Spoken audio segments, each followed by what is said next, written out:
Hey there YouTube, this is Mr. Budget coming with you with a history collection Altmile deck profile. So, this deck is not too different from the previous Altmile deck profile that I did a couple weeks ago, mind you. I'll put a tab somewhere up here-ish. If you guys want to go check out that video for current Altmile. But this deck has been tuned for August for the history collection, so if you guys want to take a peek. The G zone is not really, it hasn't changed much. There's a few things in the main deck, explaining my choices and why, how many ratios that we're running, whatnot.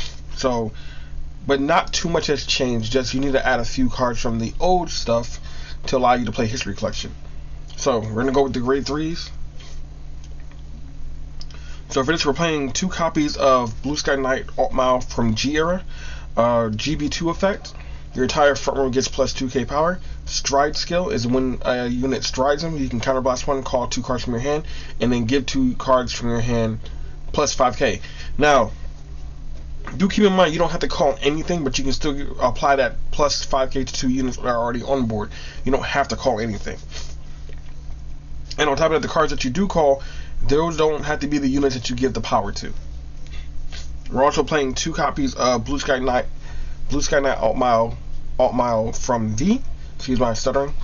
There's a reason why we're playing him instead of playing 4 copies of it, because A, you don't want to brick on G Altmile, and the Gobblade in the G zone says when after the battle that he attacked and his attack hit, you can superior call a grade 2 or higher card. So by then all your counterblast should be face down, so your last attack should be a 28k beater, hopefully on a force 2. And as always, what we fall back after the history collection is Era Divine Knight Altmile. You go back to normal plays. So, like I said, watch the last video for details on that. Those are all the grade 3s. Going into the grade 2s, again, not much of change. We're playing 1 copy of Counter Offensive Knight Suleiman from the G era. His effect is constant skill, Brave. For those who don't know, the Brave is a keyword that is tied to Royal Paladin. It says if you have 3 or less cards in your hand, you get an additional effect. So his Brave effect is that he gets plus 3k. Back in the day, that was prevalent. It made him a 12k beater. Kinda, because now with Era Divine Altmile, it makes him a 22k beater with a crit. So, kind of. His other skill, which is more prevalent, is that when he attacks, you may counterblast one and discard 1 card from your hand. Superior call a grade 2 unit from your deck that's not him, and you may give that unit plus 2k power, so it turns your 10s into 12s as well. Alongside that, we're playing 3 copies of his V era version, Counter Offensive Knight Suleiman from V. So again, you guys should know what this card does already. It's your Altmile Surger, is your card back to your hand, is your power gainer, all that good stuff. Of course, we're playing 4 copies of Catafelt. This is your better Knight of Twin Swords. That's how you can teeter off back and forth between these 2.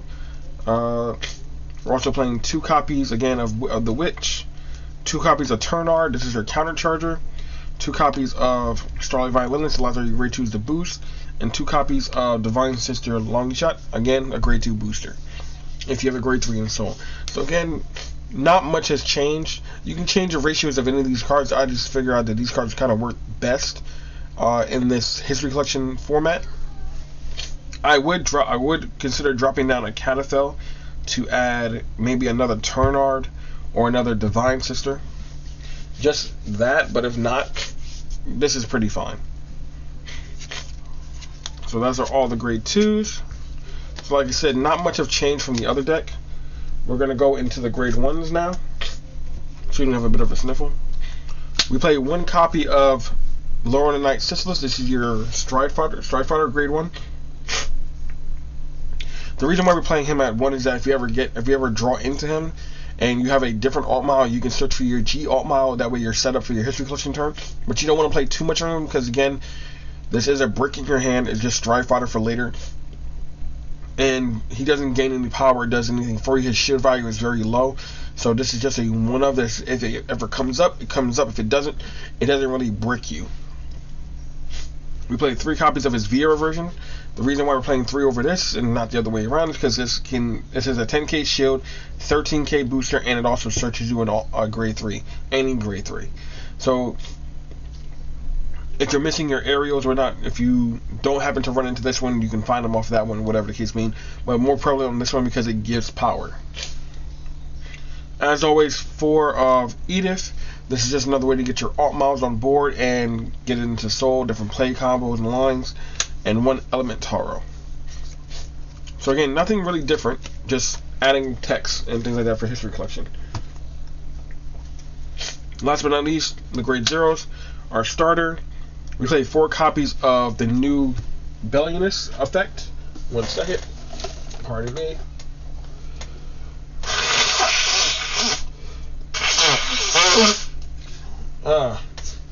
I apologize for that.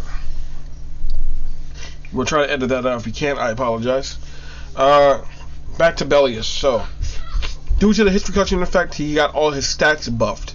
He is now a 15k shield, 10k power crit, but he also has the other benefit that if he is damage checked, you can draw 1 card. So not only is he a crit in your deck, he's also a draw. This is a stride deck, so we're playing 4 stride crits. We're playing 2 copies of the Grade 3 Heal Guardian and 2 copies of the Grade 0 Trigger Heal. 2 and 2 split because you want early defense, but you also want to be able to capitalize on getting Soul and maybe counter charging for certain play lines. 3 draw triggers and 1 over trigger. This might change to a Cray Elemental. I haven't decided yet which one is best because I haven't gotten them yet for testing. So in this deck, you're kind of running 8 crit and 7 draw in this deck. So you get the best of both worlds. Just that what happens depends on what happens, but this is kind of the ratio that you want to go with. It covers all of your bases and gives you the best outcome. Now, if you're watching my overview, you will see that I am running stand triggers.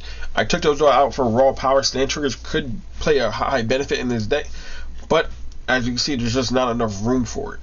Because you really want to play the Bellionist because it allows you to do best of both worlds and gives you soul, gives you power, gives you an additional crit, and gives you a draw. So it is kind of an all-around good card. Only thing that it doesn't do is allow you to stay in a rear guard. That's why I was considering the Cray Elemental over trigger, just to have that instance of a stand trigger. So that is the entirety of the main deck in a nutshell. The only addition to the G-Zone is Gobblade, but it was already in there, so I hope you guys enjoyed it. I know this is a small video, but again, it's just History Collection. There's not that much to show. It's just that you just add a few cards from the old school and you just go ham. I've been having a lot of success with this deck. It does benefit well. It allows you to have different combo lines going first or second. Stay tuned for fight videos with this deck and showing how the deck works. But until then, I've been Mr. Budget, and I would say see you later.